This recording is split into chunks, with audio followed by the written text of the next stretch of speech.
함께 읽으실 하나님의 말씀은 창세기 44장 18절에서 34절입니다. 유다가 그에게 가까이 와서 이르되 내 주여 원하건대 당신의 종에게 내 주의 귀에 한 말씀을 아뢰게 하소서. 주의 종에게 농하지 마옵소서. 주는 바로와 같으심이니이다. 이전에 내 주께서 종들에게 물으시되 너희는 아버지가 있느냐 아우가 있느냐 하시기에 우리가 내 주께 아뢰되 우리에게 아버지가 있으니 노인이요 또 그가 노년에 얻은 아들 청년이 있으니 그의 형은 죽고 그의 어머니가 남긴 것은 그뿐이므로 그의 아버지가 그를 사랑하나이다 하였더니 주께서 또 종들에게 이르시되 그를 내게로 데리고 내려와서 내가 그를 보게 하라 하시기로 우리가 내 주께 말씀드리기를 그 아이는 그의 아버지를 떠나지 못할지니 떠나면 그의 아버지가 죽겠나이다. 주께서 또 주의 종들에게 말씀하시되 너희 막내 아우가 너희와 함께 내려오지 아니하면 너희가 다시 내 얼굴을 보지 못하리라 하시기로 우리가 주의 종 우리 아버지에게로 도로 올라가서 내 주의 말씀을 그에게 아뢰었나이다. 그 후에 우리 아버지가 다시 가서 곡물을 조금 사오라 하시기로 우리가 이르되 우리가 내려갈 수 없나이다. 우리 막내 아우가 함께 가면 내려가려니와 막내 아우가 우리와 함께 가지 아니하면 그 사람의 얼굴을 볼 수 없음이니이다. 주의 종 우리 아버지가 우리에게 이르되 너희도 알거니와 내 아내가 내게 두 아들을 낳았으나 하나는 내게서 나갔으므로 내가 말하기를 틀림없이 찢겨 죽었다 하고 내가 지금까지 그를 보지 못하거늘 너희가 이 아이도 내게서 데려가려 하니 만일 제 해가 그 몸에 미치면 나의 흰머리를 슬퍼하며 스올로 내려가게 하리라 하니 아버지의 생명과 아이의 생명이 서로 하나로 묶여 있거늘 이제 내가 주의 종 우리 아버지에게로 돌아갈 때에 아이가 우리와 함께 가지 아니하면 아버지가 아이의 없음을 보고 죽으리니 이같이 되면 종들이 주의 종 우리 아버지가 흰머리로 슬퍼하며 스올로 내려가게 함이니이다. 주의 종이 내 아버지에게 아이를 담보하기를 내가 이를 아버지께로 데리고 돌아오지 아니하면 영영이 아버지께 죄짐을 지리이다 하셨사오니 이제 주의 종으로 그 아이를 대신하여 머물러 있어 내 주의 종이 되게 하시고 그 아이는 그의 형제들과 함께 올려보내소서. 그 아이가 나와 함께 가지 아니하면 내가 어찌 내 아버지에게로 올라갈 수 있으리이까. 두렵건대 제 해가 내 아버지에게 미침을 보리이다. 아멘. 지난주 창세기 41장 말씀을 통해 하나님 중심의 삶을 살았던 요셉에 대해서 함께 이야기를 나누었습니다. 요셉은 아버지의 사랑을 받는 아들에서 노예로, 노예에서 죄수로, 그리고 죄수에서 잊혀진 자의 삶을 살았지만 하나님께서는 요셉과 함께 하셨고 요셉 또한 자기 중심이 아닌 하나님 중심의 삶을 살았습니다. 그리고 요셉이 총리가 되었을 때 곧 요셉의 삶에서 고난이 끝나고 평화와 안정이 찾아왔을 때도 요셉은 여전히 하나님 중심의 삶을 살았음을 그가 애굽 땅에서 얻은 두 아들의 이름 곧 므낫세와 에브라임을 통해서 확인할 수 있다고 말씀을 나누었습니다. 창세기 41장에서는 요셉이 총리가 된 후에 그가 해석한 바로의 꿈처럼 7년 동안 풍년과 그리고 이어지는 흉년이 시작되었고 흉년은 애굽은 물론 온 땅에 일어났기 때문에 인근 나라들에서도 애굽으로 양식을 사러 왔음을 보여주며 끝마치게 됩니다. 그리고 성경은 창세기 42장부터 45장까지 요셉이 그의 형들과 다시 만나게 되는 장면을 기록하고 있습니다. 학자들은 요셉이 노예로 팔린 후에 그리고 다시 형들을 만나기까지 약 20여 년의 시간이 흘렀을 것이라고 추정을 합니다. 그러나 그렇게 오랜 시간 만에 이루어진 요셉과 그의 형제들과의 첫 만남은 이산가족 상봉과 같이 그런 눈물과 감동이 있는 극적인 죄가 아니었습니다. 오히려 왜 그랬을까라는 의문이 생기는 그런 만남이었습니다. 창세기 41장 7절을 보면 요셉이 곡식을 구하기 위해 찾아온 형들을 보고 너희가 어디서 왔느냐라고 묻습니다.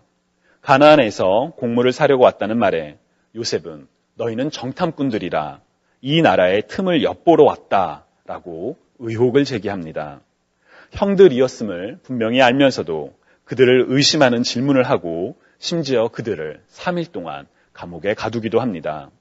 그러면서 오늘 본문에서 유다가 말한 것처럼 너희들이 말한 그러나 그 형제를 데리고자 하는 동생을 데리고 오지 않으면 곡식을 주지 않겠다라고 이야기를 하며 형제 중 한 명인 시므온을 결박하기도 합니다. 요셉의 이해할 수 없는 행동은 계속됩니다. 두 번째로 형들이 동생 베냐민을 데리고 돌아왔을 때 요셉은 그들에게 곡식을 주었을 뿐 아니라 돈과 그리고 요셉의 컵을 베냐민의 자루에 감추어 둡니다. 그리고 요셉은 베냐민이 자신의 물건을 훔쳤다며 훔친 자는 노예로 애굽에서 살아야 한다라고 말하기도 합니다. 도대체 왜 요셉은 형들에게 이렇게 행동을 했었을까요? 혹시 요셉의 마음에는 형들에 대한 미움과 원망이 아직까지 남아있었던 것은 아니었을까요? 오늘은 겉보기에는 잘 이해가 가지 않는 요셉의 행동과 그리고 그에 대한 반응으로서 오늘 우리가 읽은 유다의 발언을 통해 용서와 회복에 대해 함께 말씀을 나누고자 합니다. 먼저 요셉에게 형들에 대한 미움과 원망이 남아있었던 것은 아닐까라는 질문에 대해서부터 같이 이야기를 나누고자 합니다. 여러분들은 어떻게 생각하시는지요? 요셉은 형들에 대해서 원망과 미움의 마음을 아직 이 순간까지 가지고 있었을까요? 아니면 요셉은 이미 형들을 용서하고 있었을까요? 성경 속 인물의 이야기라서 혹은 나의 삶과 직접적인 관련이 없는 사람의 이야기라서 잘 다가오지 않을지도 모르겠습니다. 그렇다면 질문을 이렇게 바꿔보겠습니다. 여러분의 지난 삶 동안에 여러분의 삶을 어렵게 했던 누군가가 있었는지요? 나를 거짓말로 속여서 큰 어려움에 처하게 하거나 이유 없이 나를 미워하거나 혹은 나에게 물질적인, 정신적인 피해를 준 누군가가 있었는지요? 만약 그런 사람들이 있다면 여러분들은 그 사람을 용서하셨는지요? 우리가 우리에게 죄 지은 자를 용서하여 준 것 같이 우리 죄를 용서해 달라는 주님께서 가르쳐 주신 주기도문처럼 용서를 실천하는 우리 그리스도인들이 되기를 소망합니다. 그런데 요셉과 형들의 상황에는 두 가지 어려운 조건이 더 붙습니다. 하나는 형들은 자신들의 잘못에 대해서 요셉에게 미안하다라고 말을 한 적이 없다는 점입니다. 요셉과 형들이 다시 만나기까지 요셉이 가지고 있던 마지막 기억은 자신을 구덩이에 던져 넣었다가 전혀 모르는 미디안 상인에게 노예로 판 것이 마지막이었습니다. 우리에게 다가와 미안하다고 말을 하는 상대방에게 괜찮다라고 이야기하는 것, 혹은 그 사람을 마음으로 용서하는 것도 때로는 쉽지 않을 때가 있습니다. 그러나 나에게 상처를 주었음에도 불구하고 미안하다고 말하지 않는 상대방을 용서하는 것은 정말 어려운 일입니다. 요셉과 형들의 만남은 바로 이러한 상황입니다. 미안해, 괜찮아, 이런 사과와 용서의 그 관계가 부재해 있는 그런 상황이죠. 또 다른 어려운 상황은 그렇게 관계가 깨어지고 난 뒤에 약 20년이라는 시간이 지난 뒤였다는 점입니다. 시간이 약이라는 말이 있죠. 아무리 힘들었던 고통과 상처도 시간이 지나면 그 세월의 흔적 속에서 무뎌진다는 그런 의미이기도 합니다. 어쩌면 그런 잊음이나 망각으로 인해 과거의 원망이 사라져 버렸을지도 모르겠습니다. 그렇다면 그렇게 시간이 흘러가는 것도 하나의 용서의 과정이라고 할 수 있을까요? 요셉의 첫 아들의 이름을 기억하시는지요? 요셉은 애굽에서 안정적인 삶을 갖게 된 후에 얻게 된 첫 아들의 이름을 므낫세라고 지었습니다. 창세기 41장 52절에는 그 이후로 하나님이 내게 내 모든 고난과 내 아버지의 온 집 일을 잊어버리게 하셨기 때문이라고 설명합니다. 여기서 주목할 부분은 아버지의 온 집 일을 잊어버리게 하셨다는 점입니다. 도대체 무슨 뜻일까요? 히브리 원문을 직역하면 해당 구절은 아버지의 집을 잊게 했다라는 의미일 뿐 요셉이 잊어버렸다는 아버지의 집이 구체적으로 무엇인지를 가리키지는 않습니다. 그래서 개역개정처럼 아버지의 온 집 일이라고 번역하기도 하고 쉬운 성경에서는 아버지의 집 생각이라고 번역하기도 합니다. 그리고 NLT 영어 성경에서는 Everyone in my father's family 라고 번역하며 형들을 포함한 가족 전체를 의미하기도 합니다. 번역에 따라 요셉이 잊어버린 아버지의 집 일이 무엇인지 조금씩 다른 뉘앙스를 전해주지요. 요셉이 아버지의 집을 잊었다는 것과 관련하여 한 가지 고려할 점은 그가 애굽의 총리가 된 후에 형들을 만나기까지 적어도 9년의 시간 동안 단 한 번도 아버지의 집을 찾은 적이 없다는 점입니다. 가나안과 애굽은 먼 거리였지만 물리적으로 교류가 불가능한 거리는 아니었습니다. 실제로 요셉의 형들이 양식을 얻기 위해 2번이나 가나안과 애굽을 왕복했기 때문입니다. 요셉은 더 이상 노예도 더 이상 죄수도 아니었기 때문에 그가 마음만 먹었다면 언제든지 아버지의 집 가나안을 방문할 수 있었을 것입니다. 그러나 요셉은 그렇게 하지 않았습니다. 너무 바빠서 총리의 일이 너무 위중하여 못했을지도 모르겠지만 저는 요셉이 아버지의 집을 잊었다는 표현과 그리고 실제로 요셉이 9년 동안 적어도 9년 동안 아버지의 집을 방문하지 않았다는 그 두 점 사이에는 어떤 관련성이 있다라고 조심스럽게 추측해 봅니다. 즉 요셉에게는 아버지의 집을 갈 수 없는 어떤 이유가 있었다는 것이지요. 어쩌면 그것은 요셉이 형들을 용서하지 못하고 있었기 때문에 형들로부터 받은 상처를 시간이라는 약으로 덮도록 그래서 잊어버렸던 것이 아닐까 하는 추측도 가능하게 합니다. 그러나 저는 요셉이 형들을 용서하지 못했기 때문이 아니라 형들을 이미 용서했지만 갈 수 없었던 다른 이유가 있었을 것이라고 생각합니다. 먼저 요셉은 형들을 용서했다고 봅니다. 언제 요셉이 형들을 용서했는지 알 수는 없지만 적어도 형들을 만나기 전 어느 시점에서 요셉은 형들을 용서했습니다. 그렇게 생각하는 데에는 몇 가지 이유가 있습니다. 하나는 요셉이 형들을 만나서 했던 반응입니다. 만약 요셉의 마음속에 원망과 미움이 여전히 남아있었다면 그가 형들을 다시 만나게 되었을 때 자신이 어린 시절에 꾸었던 꿈처럼 형들이 자기 앞에서 고개를 숙이는 모습을 보았을 때 그동안 참아왔던 미움과 울분이 복받치며 그들에게 복수했었을지도 모르겠습니다. 과거에는 형들보다 힘도 없고 수적으로도 열세였지만 이제는 그 관계가 역전된 상황이었기에 요셉은 언제든 형들에게 그 죄를 묻고 자신의 말을 믿어주지 않은 것에 대해 반박할 수 있었습니다. 그러나 요셉은 그렇게 하지 않았습니다. 왜냐하면 요셉의 마음속에는 이미 미움의 응어리가 남아있지 않았기 때문입니다. 두 번째로 요셉의 마음속에 만약 미움이 원망이 계속 남아있었다면 그가 하나님 중심의 삶을 살 수 없었다라고 생각합니다. 요셉의 삶을 보면 그가 형들에게만 미움과 핍박을 받았던 것은 아니었습니다. 보디발의 집에서 성실히 일했고 하나님 앞에서 범죄하지 않기 위해 보디발의 아내의 유혹을 물리쳤지만 그에게 돌아온 것은 감옥이었습니다. 거짓말을 한 보디발의 아내를 자신의 성실함을 믿어주지 않은 보디발을 어쩌면 하나님을 향한 원망으로 커져갈 수 있었지만 요셉은 그렇게 하지 않았습니다. 또한 요셉은 바로의 관원들의 꿈을 풀어주며 자신을 기억해달라고 부탁을 했습니다. 그러나 그 관원은 2년이 넘도록 요셉을 기억하지 못했습니다. 그리고 요셉은 그 관원에 대해서도 원망하지 않았습니다. 만약 요셉이 형들을 원망하고 보디발을 원망하고 자신의 부탁을 잊어버린 관원을 원망하며 살았다면 그래서 요셉의 마음속에 미움과 원망이 가득했다면 그가 하나님의 영에 충만한 삶을 살 수 없었을 것입니다. 찰스 스탠리 목사님은 용서, 하나님이 주신 최고의 선물이라는 책에서 우리가 용서하지 않을 때 우리는 성령 안에서 살아가지 못한다라고 이야기를 합니다.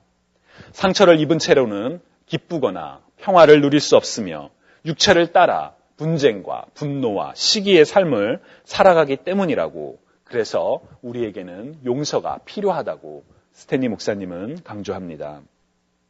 여러분의 삶 속에서 여러분이 용서하지 못하는 어떤 한 사람이 있었을 때를 한번 떠올려 보시기를 바랍니다. 그를 생각하기만 하도 화가 나고 억울하고 미움의 마음이 생기고 인과응보가 그 사람에게 일어나기를 바랬던 적은 없으셨는지요? 우리가 누군가를 용서하지 못할 때 그가 우리에게 잘못을 구하지 않았더라도 우리가 먼저 용서하지 못할 때 결국 용서하지 못함으로 인한 그 피해는 바로 우리 자신에게 있음을 기억하시기 바랍니다. 어쩌면 심리학자들이 말하는 것처럼 용서는 상대방을 위한 것이 아니라 바로 나 자신을 위한 것이라는 것도 기억하시기 바랍니다.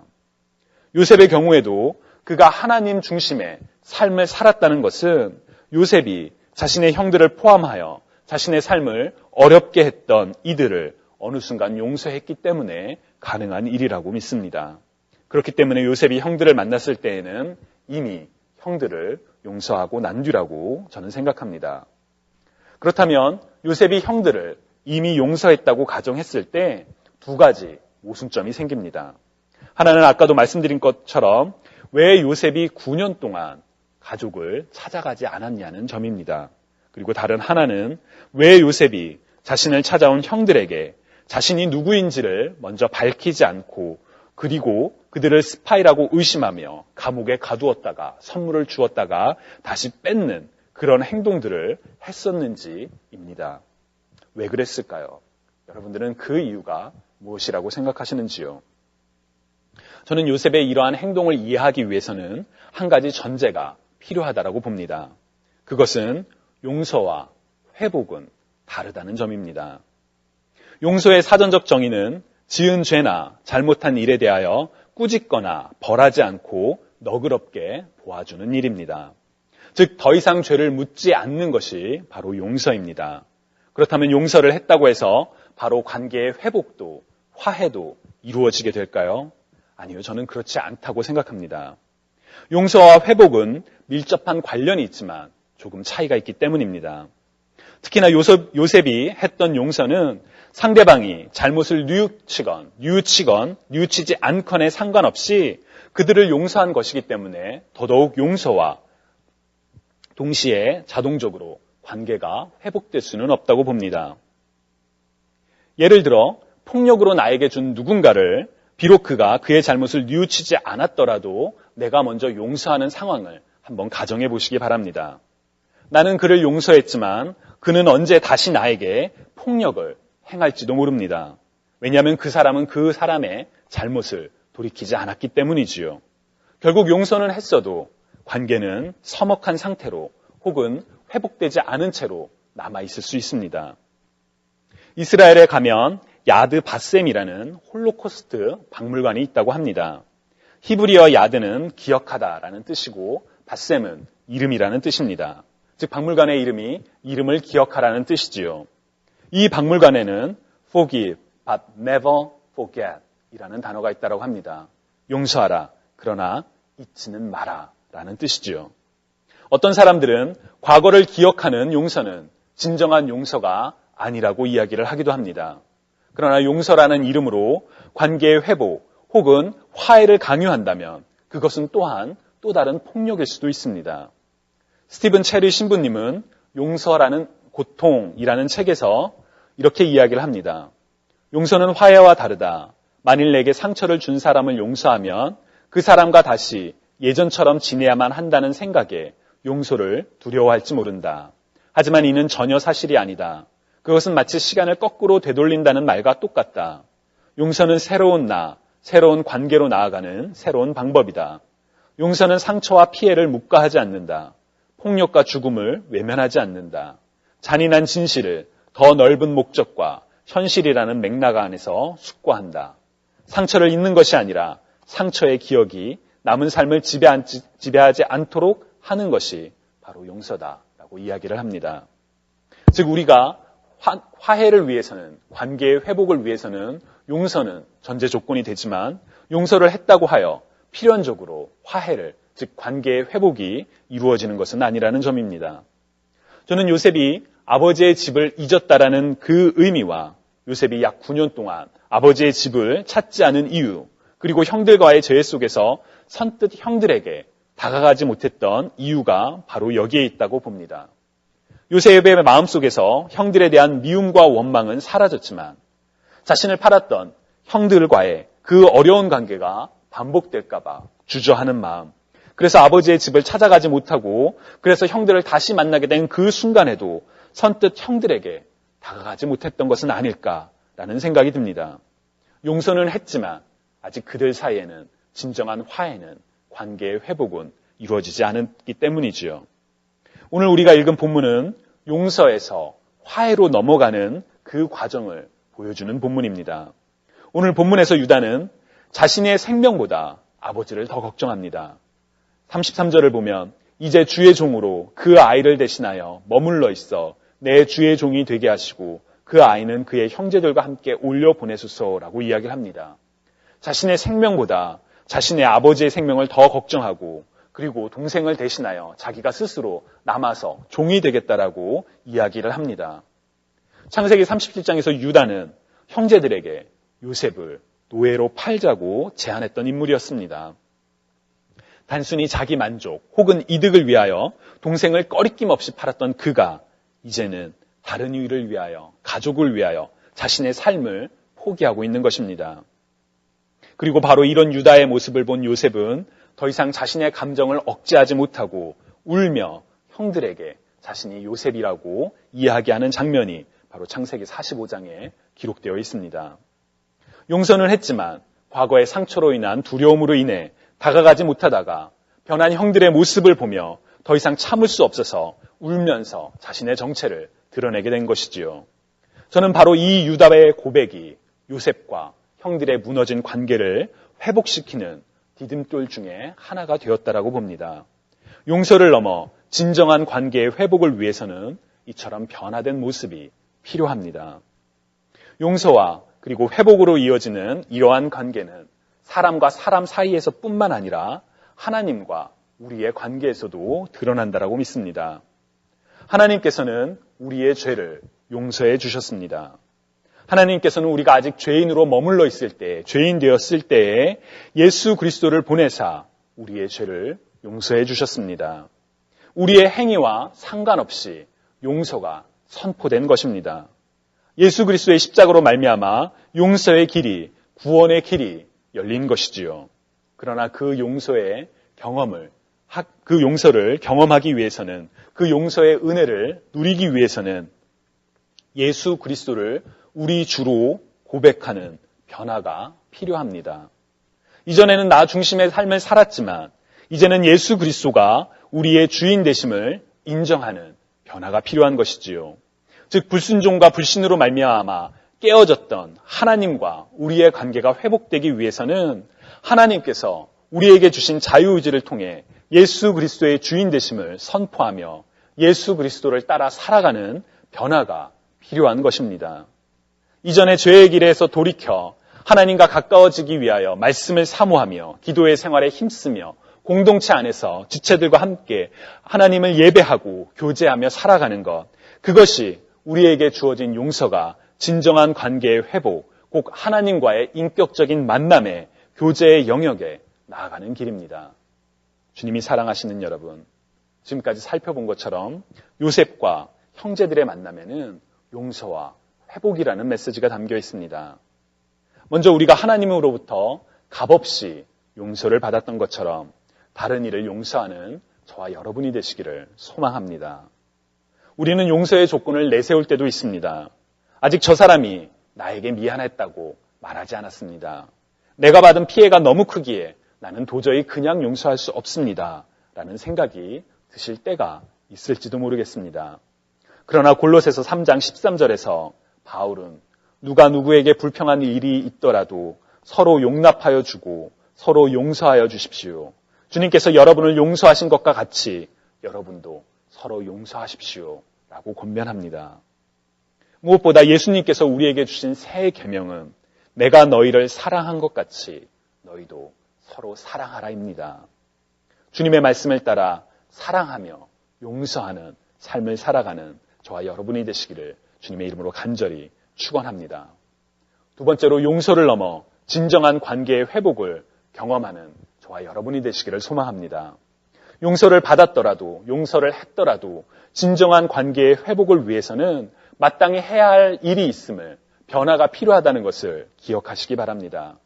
하나님과 우리의 관계에서는 하나님의 자녀로서 마땅히 지켜야 할 그리스도인의 삶의 모습들을 실천하는 저와 여러분이 되시기를 소망합니다. 사람과 사람 사이에서는 무너진 관계를 그냥 망각으로 시간이 약이다라며 보내는 것이 아니라 예수님의 말씀처럼 이웃을 내 몸과 같이 사랑하기 위해, 원수를 사랑하기 위하여 관계의 회복에 힘쓰는, 그래서 변화된 삶을 살아가는 저와 여러분이 되시기를 주님의 이름으로 간절히 축원합니다. 하나님께서 우리에게 선포하신 용서와 회복을 하나님의 자녀로서, 증인으로서 이 땅에 용서와 회복의 삶을 실천하는 저와 여러분이 되시기를 주님의 이름으로 간절히 축원합니다.